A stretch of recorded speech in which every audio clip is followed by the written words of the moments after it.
Quais documentos você precisa para estudar aqui em Portugal? Eu vou responder a essa pergunta agora, no segundo episódio da série Estudar em Portugal.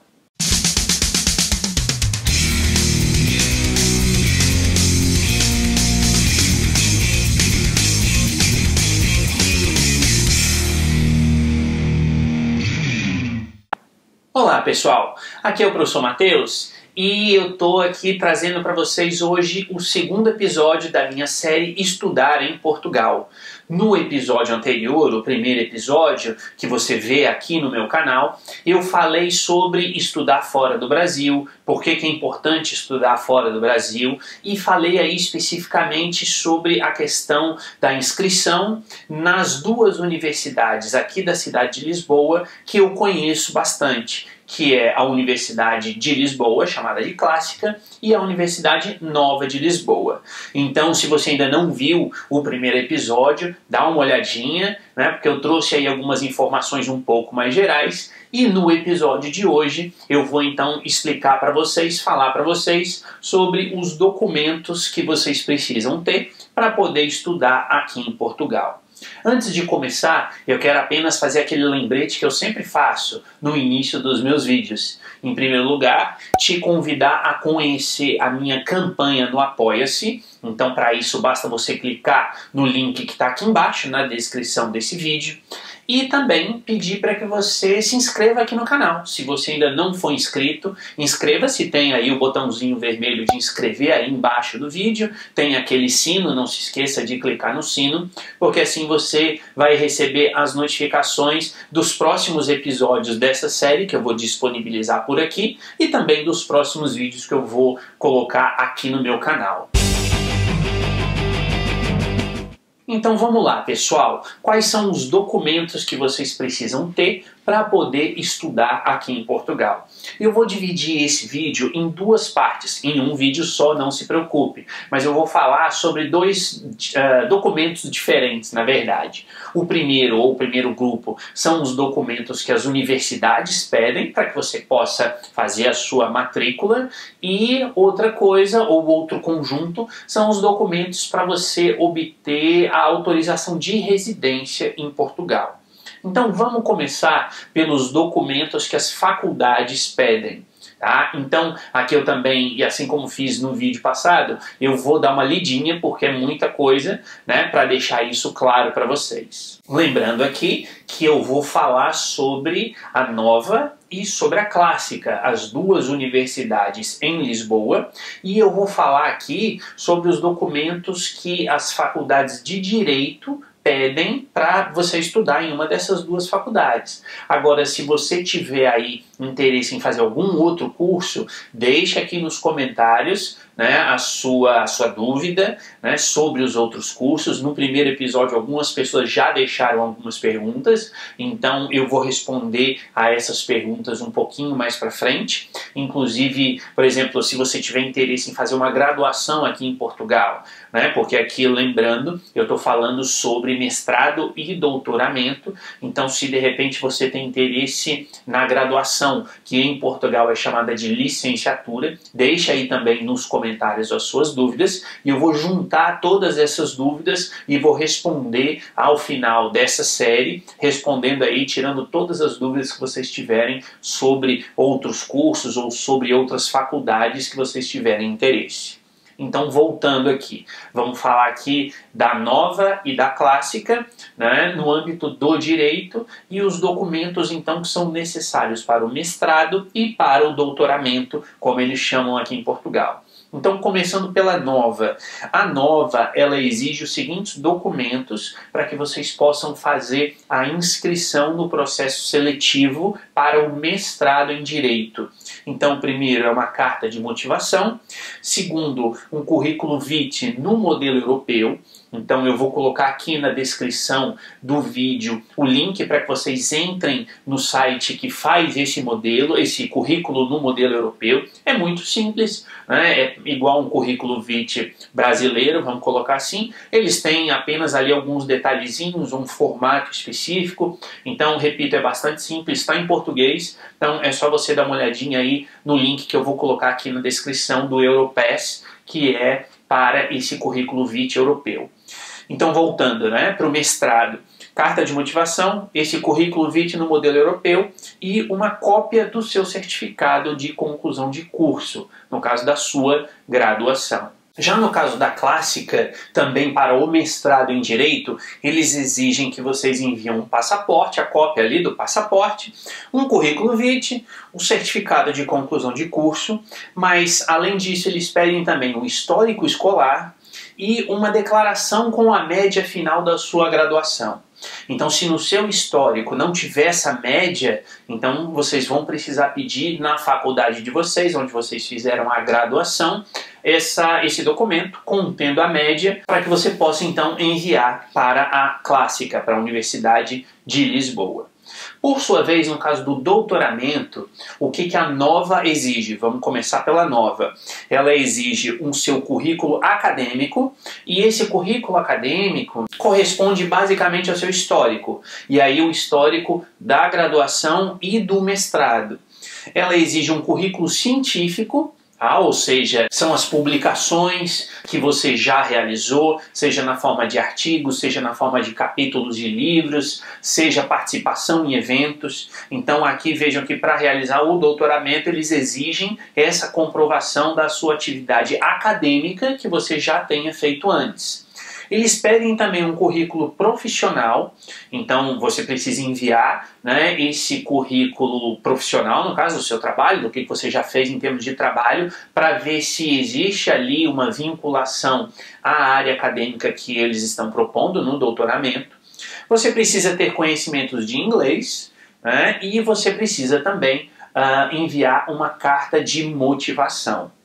E no caso da clássica, para o doutorado, é mais ou menos a mesma coisa, então eles pedem também já antecipadamente uma cópia do seu passaporte, estando válido, é claro, seu currículo vitae, seu certificado de conclusão de curso também da graduação e do mestrado, o seu histórico escolar da graduação e do mestrado e a mesma declaração com a média final, tanto da graduação quanto do mestrado, se essa média final não contar, não estiver ali presente no seu histórico. Então vejam que são mais ou menos os mesmos documentos, né, que você precisa ter para poder fazer a inscrição no processo seletivo para o mestrado ou para o doutoramento na nova e na clássica no curso de Direito. Repito o que eu disse antes, se você tiver interesse em outro curso ou em outra faculdade, deixe aqui nos comentários que eu vou responder essas dúvidas num próximo vídeo que eu vou fazer aqui para vocês. E antes da gente passar então para os documentos para você morar em Portugal, eu quero só chamar a atenção para essa carta de motivação. Então, o que é essa carta de motivação? Quer dizer, como o próprio nome já diz, né, é um texto que você vai redigir com as suas próprias palavras, então não tem muito um formato específico, e você vai colocar ali então o que te motiva a estudar nessas faculdades. Quer dizer, qual é, literalmente, a sua motivação para fazer um mestrado ou para fazer um doutoramento em Portugal, no caso. Então é colocar os argumentos, essa carta de motivação, ela não precisa ser um negócio gigantesco, 10, 15 páginas de jeito algum, quer dizer, 2, 3, 4 páginas, eu diria aí que é o suficiente, né, para que vocês possam convencer, e aí já é até um treino, quer dizer, vocês vão precisar indicar nessa carta de motivação, né, como eu disse agorinha, por que vocês querem estudar, por que vocês querem fazer o mestrado ou o doutoramento, se for o caso, por que vocês querem sair do Brasil e estudar em Portugal. Então aí é um pouco, entre aspas, aqui é claro, e no bom sentido, uma questão de invenção, né? Ou seja, você vai ter de argumentar, você vai ter de vender o seu peixe, né? E explicar por que então você vai querer fazer esse curso nessas duas universidades. E ainda um último ponto a destacar sobre isso, sobre esses documentos, é que eles precisam ser reconhecidos no Brasil antes de serem enviados para a faculdade. Então, agora, né, em 2017, quando eu estou fazendo aqui esse vídeo, o Brasil já é signatário da chamada Apostila de Haia.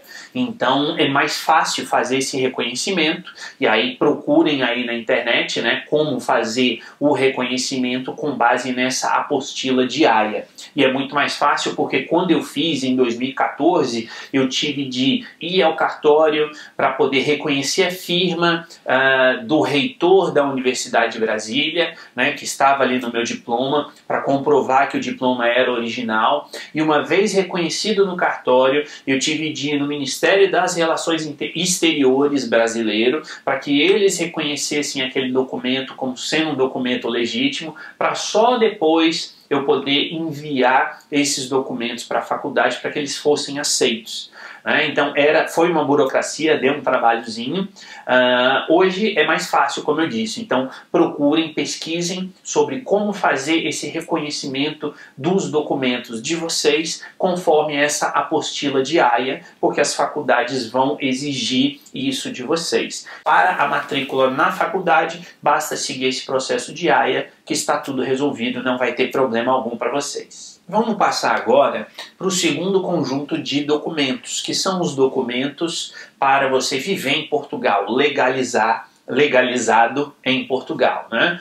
Então, na verdade, aqui é mais uma sugestão para que vocês vejam basicamente quais são os documentos e qual é o prazo. Vocês precisam ver aí na região em que vocês moram qual é o consulado mais próximo e procurar na internet, entrar no site do Consulado de Portugal na cidade mais próxima, se não for a sua cidade, né, em que você vive, para ver exatamente quais são esses prazos. De maneira bem geral, os documentos são os documentos exigidos para qualquer viagem internacional. Então, geralmente, eles pedem, claro, né, o seu passaporte, pedem o seu bilhete, né, a passagem de avião, pedem meios de comprovação, né, de que você consegue viver em Portugal. Vão pedir também a questão de um seguro-saúde, que eu vou falar sobre isso daqui a pouquinho para vocês, e vão pedir um registro criminal.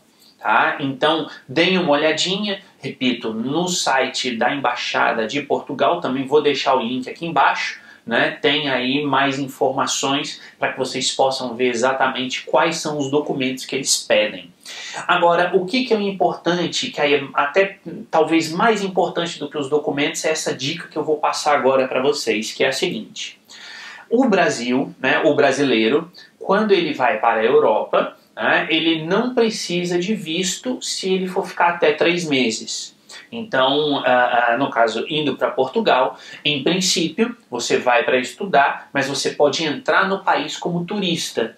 E, como turista, repito, não é necessário visto. Basta você ter passaporte, ter lá o comprovante de renda, de que você consegue se manter, sustentar, ter ali, eventualmente, o comprovante do seu alojamento. Às vezes eles pedem lá na alfândega, né, onde você vai ficar, e a questão do seguro-saúde. Com isso você entra em Portugal.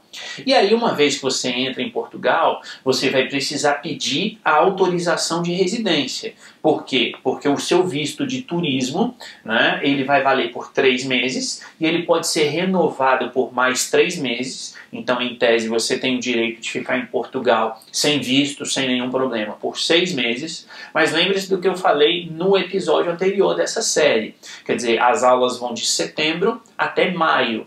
Então, isso aí dá mais ou menos 8, 9 meses. Né? Isso supondo que você vai ficar em Portugal só no primeiro ano, que é o ano letivo, né? Que é quando a gente efetivamente tem aula em sala.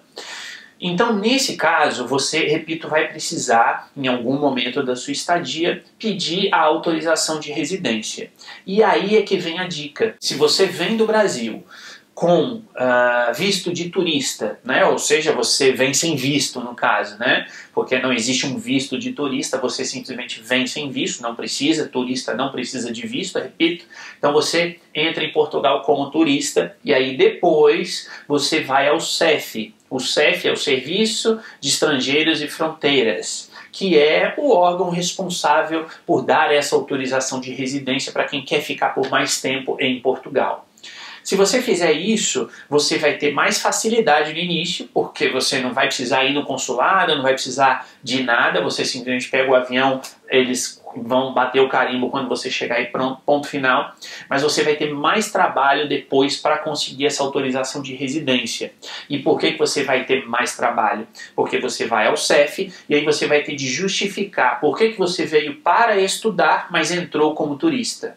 Então isso é uma burocracia que é um pouquinho chato de se resolver. Quer dizer, eu não estou dizendo aqui que você não vai conseguir, não é isso. Né? Eu não conheço ninguém que tenha vindo para Portugal como turista e que não tenha conseguido autorização de residência. Daquelas pessoas que eu conheço na Universidade de Lisboa, todas conseguiram sem problema algum. A questão é que o processo é muito lento, o processo é muito demorado. Então você faz o pedido, você faz o agendamento no CEF para ir lá, levar os documentos e pedir essa autorização de residência, e às vezes você só vai conseguir 4, 5 meses depois ir lá efetivamente. É claro, não há problema nenhum, porque você faz o pedido e você tem ali então um comprovante, sua citação está regular dentro de Portugal, mas você não pode sair de Portugal. Ou seja, você tem um comprovante, né, de que você quer pedir autorização de residência. Repito, o comprovante é válido em Portugal, mas ele não vai ser válido nos outros países da União Europeia. Então, entre aspas, você fica preso em Portugal. Por sua vez, se você fizer a burocracia antes e tirar no Brasil o visto de estudos, né? E aí, repito, entre no site para ver exatamente os documentos que são necessários no site do consulado, facilita para vocês, porque quando vocês chegarem aqui, vocês já vão ter uma autorização, um visto, né? Ou seja, não é simplesmente como turista, você está autorizado a legalmente estudar em Portugal. E o que você vai fazer no CEF? Também vai ter de ir no CEF, vai ter de fazer o agendamento, etc. Mas você simplesmente vai pedir uma prorrogação da sua autorização. Eles vão te dar durante um ano um documento, um cartãozinho, que é a autorização de residência, em que você pode permanecer em Portugal para estudos por mais um ano. Então é mais fácil isso, é mais rápido essa obtenção e é menos burocrático em Portugal. Então lembre-se, né? Você vai estar num outro país e eventualmente, vamos supor que o CEF, você vem como turista e o CEF pede para você um documento que você não tem em mãos. Aí alguém no Brasil vai ter de pegar esse documento no Brasil, reconhecer, fazer toda aquela burocracia no Brasil e mandar para você em Portugal para que você possa então levar ao CEF. Então é mais fácil se você fizer toda essa parte burocrática estando no Brasil, já para resolver de uma vez. Traz os seus documentos, né? Aqueles documentos que o CEF pede. Eu também vou deixar aqui na descrição desse vídeo a página em que tem os documentos que o CEF vai pedir para você quando você for pedir essa autorização de residência. Já traz isso, porque aí quando chegar no CEF, o cara que for te atender, a pessoa que for te atender vai ver, esse indivíduo aqui já veio com visto de estudante, então é só uma prorrogação, é muito menos burocrático estando em Portugal. Então essa é a dica que eu deixo para vocês. Façam todas as burocracias no Brasil, onde é mais fácil da gente resolver as coisas porque a gente está no nosso país. Já venham para Portugal com o visto de estudante para facilitar as coisas para vocês por aqui. E ainda sobre o CEF, é importante que vocês agendem assim que chegarem em Portugal. Então, chegou aqui, passou pela alfândega, passou ali aquela primeira semana, primeiros 10 dias para vocês se habituarem, para pegarem telefone, né? Para conhecer o sistema de transporte, para passear e conhecer a cidade, que todo mundo vai fazer isso, é claro. Agenda, entra no site do CEF, agenda para que você já faça o pedido, porque às vezes isso demora. Tá? Às vezes, mesmo você tendo o visto de estudante, demora. Como eu disse antes, o agendamento, eles mesmos pedem, o CEF mesmo pede, para que quando a gente vai renovar a autorização, que é o meu caso, eu estou em Portugal já há 3 anos, né? Então eu faço essa renovação da autorização de residência, mas eles pedem para que eu faça isso 45 dias antes dela vencer, ou seja, 1 mês e meio antes, para eu já fazer esse agendamento. Então, para você, assim que você chegar em Portugal, sugiro que você já entre no site do CEF, faça esse agendamento e já resolve isso de uma vez. Porque aí, como eu te disse, eles vão te dar um cartãozinho, uma autorização de residência que tem validade por 1 ano. E aí você fica despreocupado durante esse período. Para terminar, pessoal, um último documento importante é o seguro-saúde. Então vocês não vão conseguir o visto de estudante se não tiverem esse seguro-saúde. É bom ter. E aí vem também uma outra dica. Procurem na internet sobre o PB4. É um documento do Ministério da Saúde. Também deixo os links aqui na descrição para vocês. E que vocês podem pedir então esse documento e vir para Portugal com esse documento. Esse documento corresponde então à possibilidade que você vai ter de usar o Serviço Nacional de Saúde aqui em Portugal. E esse documento ele é importante não apenas pela questão de saúde em si, é claro que todo mundo deve ter, porque infelizmente os problemas de saúde podem ocorrer a qualquer momento, claro, mas porque com esse documento, repito, você acessa o Sistema Nacional de Saúde e fica muito mais barato para você. Quer dizer, se você tiver esse documento, o PB4, você não precisa fazer um seguro de saúde durante o período que você vai estar aqui. Esse documento já é reconhecido como um mecanismo para que você use então esse sistema de saúde de Portugal. E aí facilita muito, quer dizer, você vai a um hospital público, paga uma taxa de 5 euros e você é atendido ali numa consulta ou em alguma emergência, alguma coisa assim. Então procurem aí, repito, o link está aqui na descrição, procurem aí sobre o PB4, essa é outra dica que eu deixo para vocês, assim vocês podem economizar, em vez de gastar lá, sei lá quantos R$1.000 para fazer um seguro de saúde durante um ano, né, mais ou menos é o período que você vai estar aqui, 9 meses que seja, né, você economiza com o PB4, vale muito a pena, é o que eu uso, né, aqui em Portugal, então não tem problema nenhum, você pode utilizar sem nenhuma dificuldade. Você pode utilizar sem nenhum impedimento, basta levar num posto de saúde, na hora ali eles fazem o seu cadastro, legalizam, né, de certa forma aqui entre aspas, esse PB4 e você já está autorizado a utilizar, repito, o Sistema Nacional de Saúde em Portugal. Então é isso, pessoal. Esse é o segundo episódio aqui da minha série sobre estudar em Portugal. Nesse vídeo a gente falou aí sobre essas questões de documentos para as faculdades e documentos para que vocês estejam legais, vivendo de maneira legal em Portugal. Se vocês tiverem alguma dúvida sobre isso que eu falei nesse episódio de hoje, deixem aqui nos comentários. Se vocês tiverem dúvidas sobre outras questões referentes a esse tema, né, sobre os estudos aqui em Portugal, deixem também aqui nos comentários, que eu vou, como eu disse antes, sempre juntando esses comentários e ao final eu vou fazer um vídeo respondendo a todas essas dúvidas que vocês têm. E não se esqueçam, repito, né, de se inscrever aqui no canal para que vocês possam receber aí as notificações dos próximos episódios dessa série que eu vou disponibilizar aqui para vocês. Então é isso, pessoal. Muito obrigado por terem assistido, um abraço a todos e até a próxima.